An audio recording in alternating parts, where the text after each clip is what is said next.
Welcome back. In this video, we're covering one of the most important algebra topics on the SAT, which are function transformations. At first, they can seem like a bunch of random rules, but the good news is that there is a simple pattern behind all of it, and once you understand that pattern, you won't have to memorize a long list of rules anymore. Instead, you'll be able to look at almost any transform function and immediately recognize how its graph has changed. So let's get started. For any function transformation question, right, you always have to start with a parent function, right? So let's say our parent function is y equals f of x, right? And a parent function, you could think of it as like a reference graph, right? Every transformation starts from this graph, right? This parent function. And in our case, um, let's say our graph, right? Let's say f of x is a parabola, a simple parabola, right? And I'm going to use Desmos here to kind of show you how these transformations work. So we're starting with f of x equals x squared. Okay, let's first talk about vertical transformations, right? So let's begin with vertical shifts. What is a vertical shift? Well, quite simply, in a vertical shift, you're taking your parent function and you're moving the graph up or down, right? You're shifting the graph vertically, right? It's going up or down. So for a vertical shift, right, it's pretty simple. You basically have your original function and you're adding k to it, right? And k is just any number, it can be any number. Um, on Desmos, I'm going to use a slider kind of to show this. So let's say we have a plus k, right? So right now, you can see that k is 1, right? Or actually, let's start with k equals 0, right? Because that's the original. Now, when k equals 1, you'll see that what happens is the graph moves up, right, by 1. You can see as you increase k, the graph keeps on shifting up. And of course, let's go back to 0. Now, if you're decreasing the value of k and it's becoming negative, then you're shifting it down, right? You're shifting it below the x-axis, right? So a negative k shifts the graph down, and a positive k shifts the graph up. It's that simple, right? Okay. And another way you can think of it is that uh, that k, what that does is that it changes the output of the outside function. So for example, right, what is f of 0, right? F of 0 is just going to be 0, right? The value of the function at x equals 0 is 0. So now when you apply a shift, what happens is that you're changing the output of the function, you're adding 1 to it, right? For a vertical shift specifically, you're adding 1 to the output. So now 0, 0 becomes 0, 1, right? Okay, so that's a vertical shift, right? Where k, a positive k is up and negative k is down. Now you have vertical stretches or compression.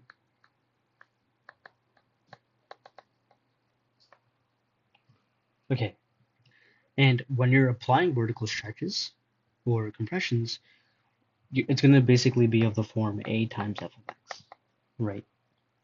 Where if a is greater than 1, it's a stretch, and if a is between 0 and 1, it's a compression. What does this mean? Well, let's add a.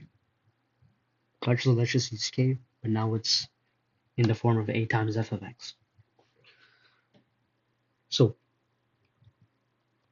our original function, right, is x squared. Now, as you increase the value of k, Actually, I'm going to use a here. Right, as you increase the value of a, right, if you make it bigger than 1, you'll notice that your graph is changing, right? More specifically, it's vertically stretching, right? You can think of it as literally, you start with the original function and you're stretching upward, right? Now let's say that a was 2. So you have f of x, which equals x squared, and let's say j of x is 2x squared. What is actually happening? Well, let's plug in like values. F of 0 is 0, right? G of 0 is also 0. F of 1 is 1. G of 1 is 2. F of 2 is 4. G of 2 is 8. What do you notice here? Well, literally, what's happening is that output, you're multiplying 2 to it, right? 0 times 2 is 0. 1 times 2 is 2. 4 times 2 is 8. So what a vertical stretch does is that it takes your output and it multiplies it by a specific constant. In this case, that constant is 2, or that number was 2. Okay, that's a vertical stretch, right? It's the same logic behind a vertical compression, right? A vertical compression is when that value of a is between 0 and 1.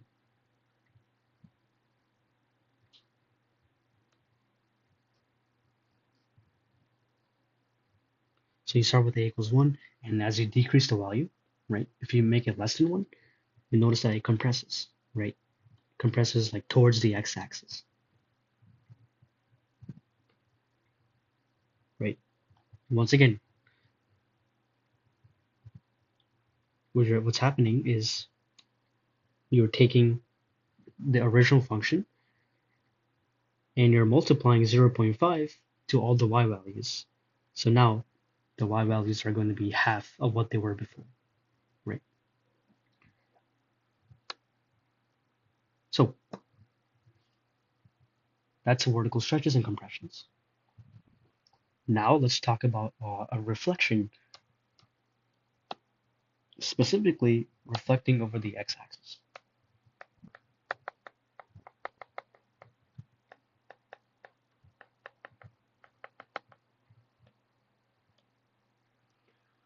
Okay, so what does reflecting over the x-axis look like? Well, the format for it is negative f of x, right? I'm going to delete a for now. So quite simply, to reflect your graph over the x-axis, what you have to do is take the parent function and multiply -1 to the output, right? And so multiply the parent function by -1. As you see, if I add a negative, what happens is the graph literally reflects across the x-axis. Right? That's all what a reflection does, right? You add a negative to the output, and the graph reflects across the x-axis. It's pretty simple, right? What that also means is, like, for example, if you had a point on the graph, let's say, like, for example, you had the point 2 comma 4, right?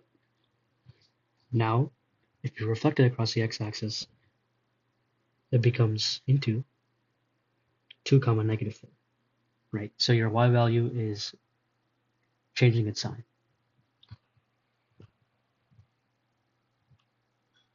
Okay, now let's move on to horizontal transformations, and let's start with the horizontal shift.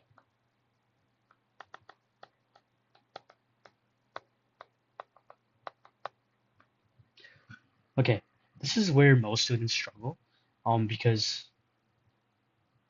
a horizontal shift is actually kind of different in a way, not only because it changes the graph's position horizontally, but also because it's opposite. What I mean by that is, let's say you have, again, the parent function f of x. What would f of x minus h be? Well, let's say you had f of x equals x squared. Let's make a new function, g of x, which is f of x minus h, right? So if it's f of x minus h, right, what that means is your graph is shifting to the right, right? You notice, right, f of x minus 1 shifts to the 1, f of x minus 2 shifts right to 2. So anytime you have f of x minus h, right, and by the way, that's x minus h in the inside, your graph shifts h to the right. In contrast, if you have f of x plus h, right, it does the opposite. So let me change that to plus h, right? Now, right, you're shifting 1 to the left. You're shifting 2 to the left, right? As you can see, it shifts to the left. So what's the takeaway? Essentially, if you have f of x minus h, right, and we're assuming that these h's are positive numbers, then this first one here shifts your graph to the right. And if it's f of x plus h, right, again, assuming that h is positive, then you're shifting the graph to the left, right? This is confusing because for a vertical shift, right, a positive is actually upward, right? But in this case, right, a positive is actually to the left. It becomes more negative if you add h, right? Once again, for vertical shift, a negative k means the graph is shifting downwards, but horizontally, a negative h actually means that your graph is becoming more positive towards the x, right? Your x's are becoming positive. So that's the key thing to realize, that for horizontal transformations in general, the inside is opposite. It works in the opposite way. Okay, let's talk about horizontal stretches and compressions, right? The format for these are usually f of bx, right? Now, that constant that you're multiplying is on the inside of the function, right? It's being multiplied to the input instead of being multiplied to the output. Once again, right? Horizontally, things work backwards. So now, if your b is actually greater than 1, that's a horizontal compression. And if your b is between 0 and 1, that's a horizontal stretch, right? It's different from vertical stretches, right? As you can see, if your a was greater than 1 for a vertical stretch, right? I mean, if your a was greater than 1, it would be a vertical stretch. But in this case, if your b is greater than 1, then it's actually a compression.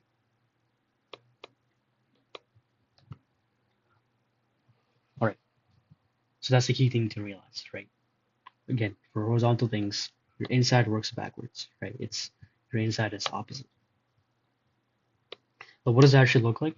Well, starting with f of x, right? Let's make another function again, g of x, which is f of bx. And b can be anything, right? So now, if your b is greater than 1, right? What happens is your graph is actually compressing horizontally. That's what we call it. That's the math term. If your b is greater than 1, it's a horizontal compression. And if your b is less than 1 and greater than 0, then it's a horizontal stretch. Right? You can think of a horizontal stretch as it's getting closer and closer to the x-axis, right? As you go from 1 to like 0, it's getting closer and closer to the x-axis. And as you're increasing, as you're becoming greater than 1, right? As b is becoming more and more positive and greater than 1, then your graph is going towards the y-axis. And that's a horizontal compression. So make sure you know those two right. Don't confuse horizontal and vertical compressions, or horizontal and vertical stretches. Right? And another way to think about horizontal stretches is, let's say you're starting with f of x, right? And I'll use a different color for this. Right? You're starting with f of x, and let's say you have a point 2 comma 4 on the graph, right? Now, for example, if you're horizontally compressing the graph by a factor of 2, now what you're doing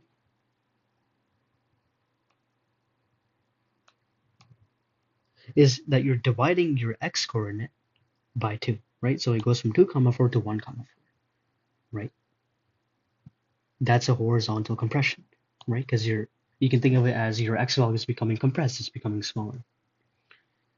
Now, on the other hand, let's say that you're horizontally stretching the graph, right? Now, what's going to happen is that your original point 2 comma 4 is actually going to become 4 comma 4, right? You're multiplying your x coordinate by 2 when you're doing a horizontal stretch, right? You can think of it as it's stretching, it's increasing the value of your x coordinate by a factor of 2, right? So it goes from 2 comma 4 to 4 comma 4, right? So that can get a bit confusing, but make sure you understand that. Okay, and finally, we have a reflection across the y-axis. And this one is actually pretty simple, right? All you do to reflect a graph over the y-axis is invert the input. So instead of f of x, it would now be f of negative x. And just to kind of show that,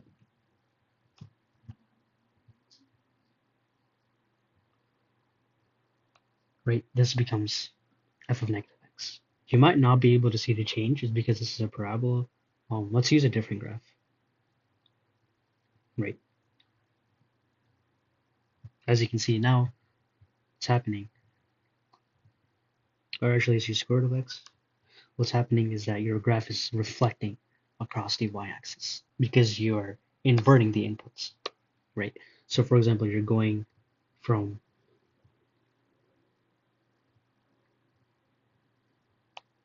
the point 4 comma 2 to the point negative 4 comma 2, right?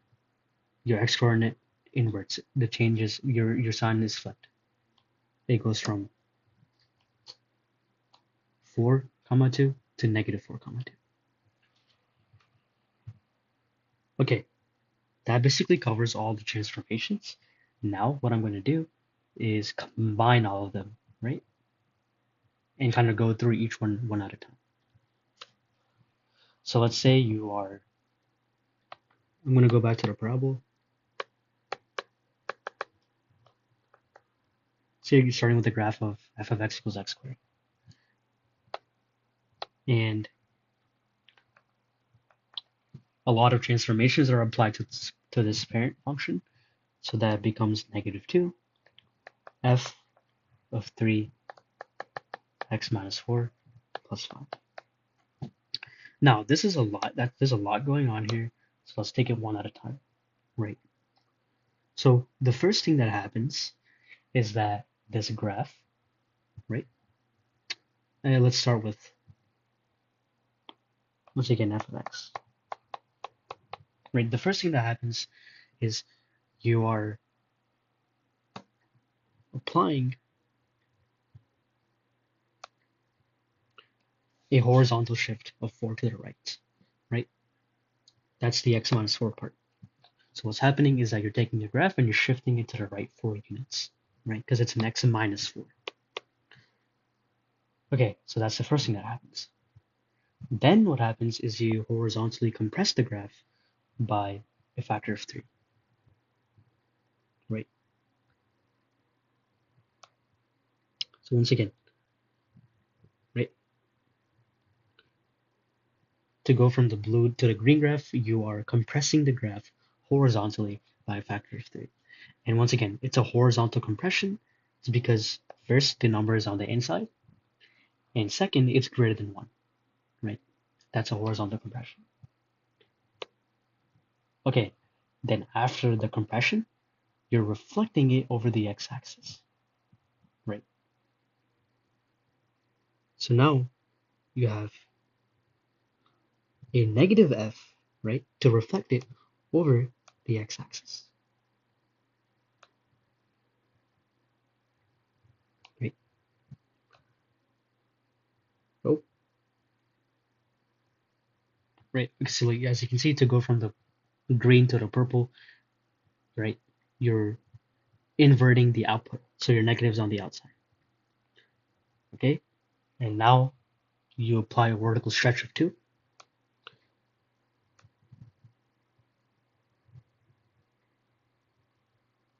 right? And you know, again, this is the vertical stretch is because the 2 is on the outside. So as you can see, right, to go from the purple to the black graph, you are vertically stretching the graph by a factor of 2, right? And it's a vertical stretch because the output is being multiplied by 2 and it's greater than 1, right? Okay, and finally, what you're doing, right, is you're vertically shifting the graph, right? You're vertically shifting it up by 5 units. So now to go from your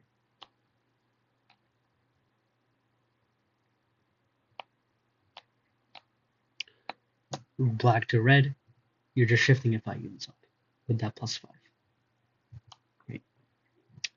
So I hope that made sense, right? As you can see, this is a sequence, and there is actually a correct way of doing this, right? You can't transform graphs in the wrong order.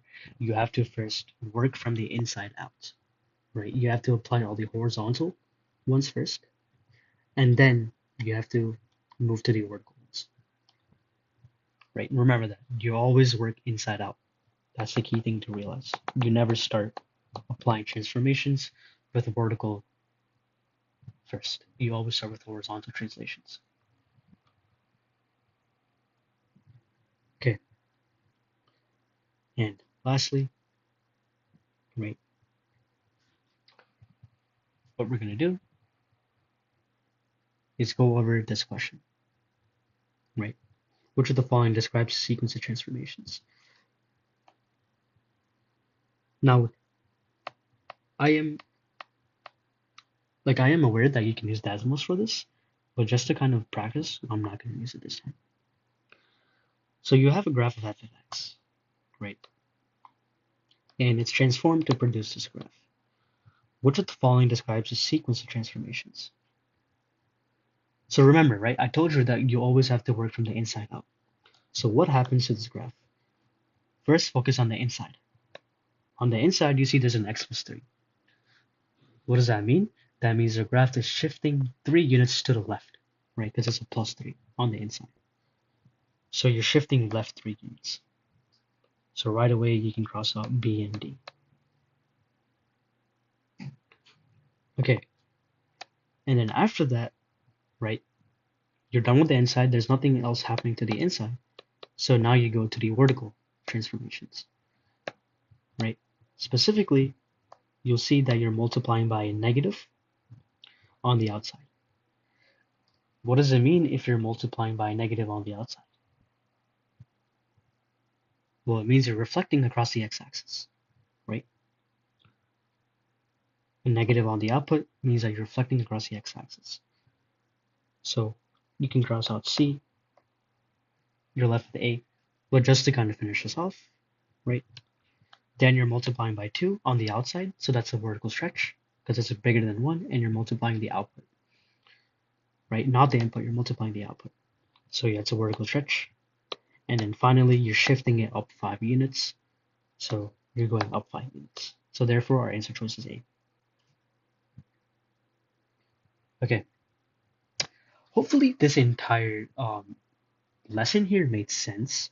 Uh, Once again, you could always use decimals to kind of do your transformations, but I feel like it's better to learn the concepts themselves. And